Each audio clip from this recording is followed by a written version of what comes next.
Hi అండి. అందరూ ఎలా ఉన్నారు? నేనైతే చాలా బాగున్నా. మీరందరూ బాగుండాలని మనస్ఫూర్తిగా కోరుకుంటున్నా. ఈరోజు మనం ఫిష్ ఫ్రై చేయబోతున్నామండి. ఇలాంటి ఫిష్ ఫ్రై కాదండి, చాలా బాగుంటుందండి. ఏం కర్రీ లేకుండా ఈ ఫిష్ ఫ్రైతోనే అన్నం మొత్తం కంప్లీట్ చేయొచ్చు. చాలా బాగుంటుంది. ఒకసారి ట్రై చేయండి. మీ ఇంటికి ఎవరైనా గెస్ట్ వచ్చినప్పుడు ఇలా చేసి పెట్టండి. చాలా మెచ్చుకుంటారు మిమ్మల్ని. ఫిష్‌లో ఒమేగా 3 ఉంటుంది. ఇది జ్ఞాపక శక్తిని మెరుగుపరుస్తుంది.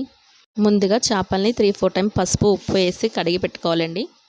కడిగి పెట్టుకున్న ఈ ముక్కల్ని ఒక గిన్నెలో వేసుకుని పసుపు ఒక టేబుల్ స్పూన్ వేసుకుని 3 టేబుల్ స్పూన్ కారం వేయాలండి.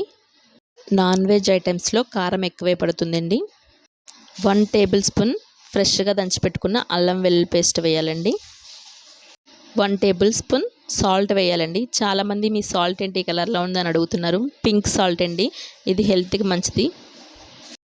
1 టేబుల్ స్పూన్ గరం మసాలా వేస్తున్నానండి. 3 టేబుల్ స్పూన్ ఆయిల్ వేస్తున్నానండి ఇవన్నిటిని కలపడానికి.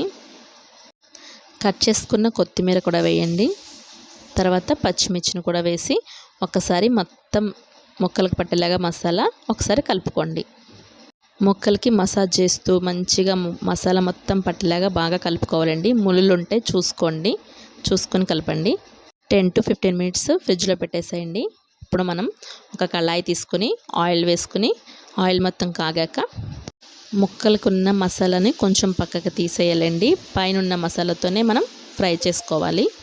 మిగిలిన మసాలాని మనం లాస్ట్లో యాడ్ చేస్తాం. చూడండి, దోరగా అటు సైడ్ ఇటు సైడ్ బాగా వేయించుకుని పక్కన పెట్టుకోవాలి. తీసేసి ఒక పెద్ద ఆనియన్ని పొడవుగా కట్ చేసుకుని 2 పచ్చిమిర్చిని వేసుకుని ఒకసారి ఆయిల్లోనే ఫ్రై చేయాలండి. బాగా ఫ్రై చేయకూడదు, కొంచెం మెత్తగా అయితే సరిపోతుంది. అంతేనండి. ఇలా వేగిపోయిన తర్వాత ఇప్పుడు మనం 1 టేబుల్ స్పూన్ పసుపు వేసానండి. ఇప్పుడు నేను ఈ ఆనియన్స్కి సరిపడేంత మాత్రమే సాల్ట్ అండి, అంటే 1/2 టేబుల్ స్పూన్ సాల్ట్ వేసాను.